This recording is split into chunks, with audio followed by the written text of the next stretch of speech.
गणपती बाप्पा मोरया।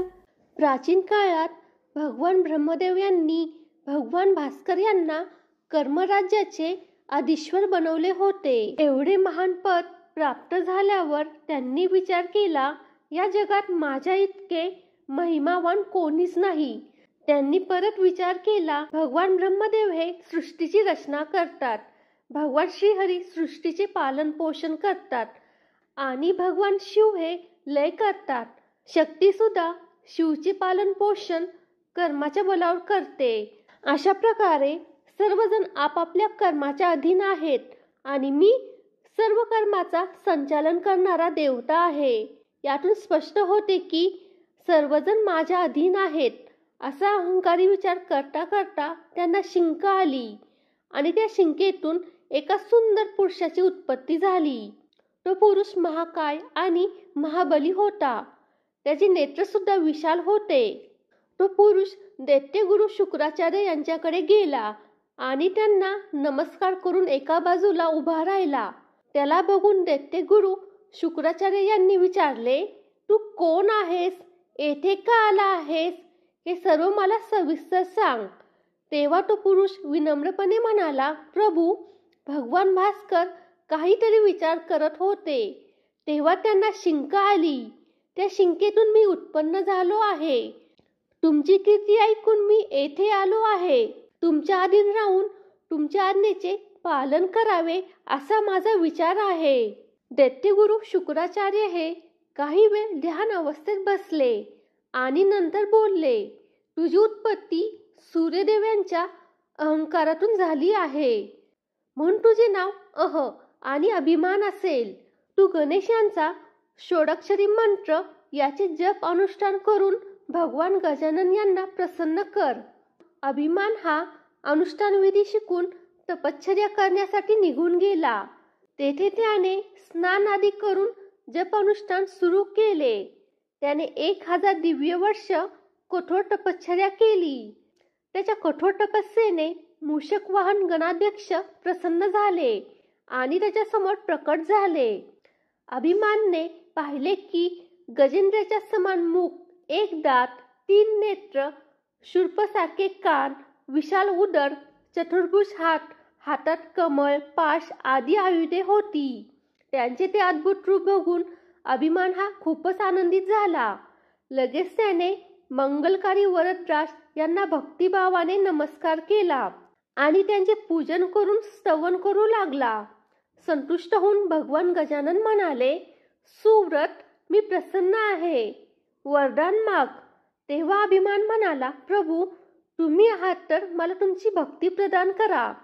तुमच्या कृपेमुळे माझ्या सर्व अभिलाषा पूर्ण होवोत।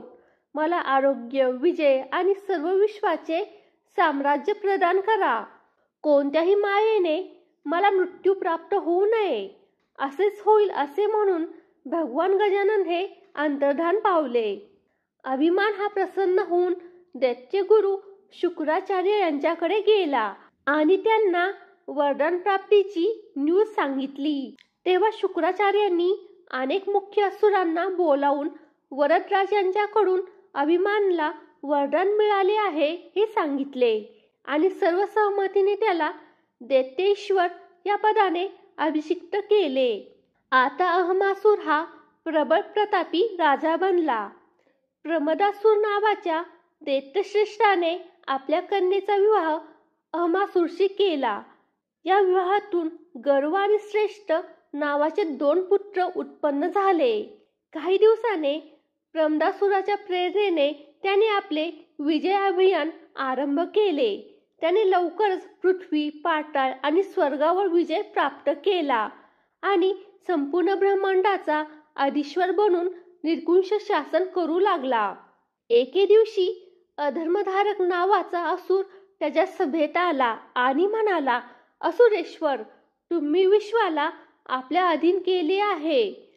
तुम्ही संपूर्ण ब्रह्मांडावर एक छत्री राज्य करत आहात, पण डोंगर, दऱ्यात आणि अरण्यात लपून देवगण हे असुरांचा समूळ नाश करण्यासाठी निरंतर प्रयत्न करत असतात। संधी मिळताच ते आपला संहार करतील। त्यांचे पोषण हे यज्ञ आदी कर्माद्वारे होते, म्हणून हे कर्म थांबणे आवश्यक आहे. अहंतासुराने त्यांचे म्हणणे मान्य केले. त्याने यज्ञ आदी कर्म करण्यावर बंदी घातली. देवांच्या शोधात त्याचे असुर वने आणि पर्वत नष्ट करू लागले.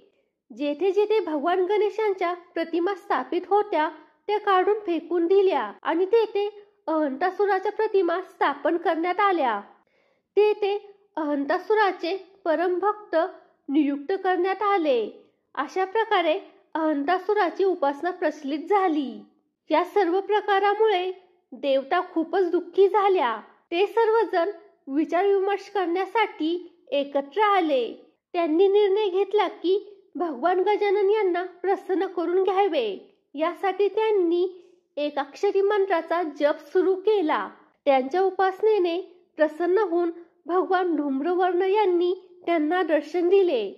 देवतांनी त्यांचे स्तवन करून त्यांना निवेदन केले की प्रभू, तुमच्या परमभक्त अहंतासुरामुळे आम्ही संकटात सापडलो आहोत.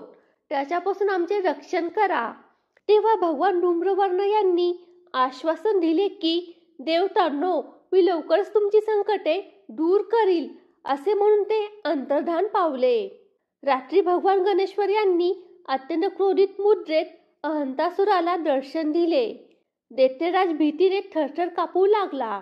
सकाळी सभेत स्वप्न सांगताना तो असुरांना म्हणाला, मी गणेश्वर यांचे स्वप्न पाहिले. ते खूपच क्रोधित होते. त्यांनी आपले नगर भस्म केले आणि आपल्याला पराजित सुद्धा केले. मी पाहिले की देवगण हे स्वच्छंदपणे फिरत होते. हे स्वप्न किती अशुभ आणि भयंकर आहे. तेव्हा त्याला राजसभेतील असुरांनी समजावले, असुरेश्वर, तुम्हाला तर वरदान प्राप्त आहे आणि स्वप्नही मिथ्या असतात.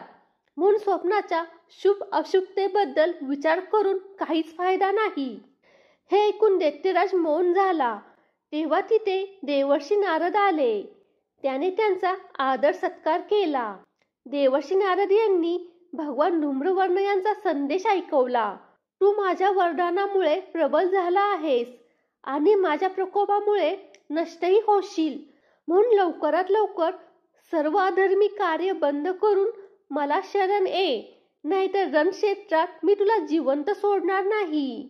अहंतासुर हा संदेश ऐकून रागात बोलला, मुनिवर, तुम्ही धूम्रवर्णाला जाऊन सांगा की आम्ही कसल्याच प्रकारे निर्बल नाही आहोत आणि आम्ही एवढे पराक्रमी आहोत की तुझाही वध करू शकतो. हे ऐकून देवर्षी नारद तिथून निघून गेले. इकडे अहंतासुराने क्रोधपूर्वक देवतांना शोधून मारायला सुरुवात केली. देवर्षी नारद यांनी त्याचे गर्विष्ठ बोलणे भगवान धूम्रवर्ण यांना सांगितले. या सर्व प्रकारामुळे देव हे अस्वस्थ झाले. ते कातर स्वरात त्यांची प्रार्थना करू लागले. तेव्हा भगवान धूम्रवर्ण यांनी आश्वासन दिले की देवतांनो, तुम्ही काळजी करू नका.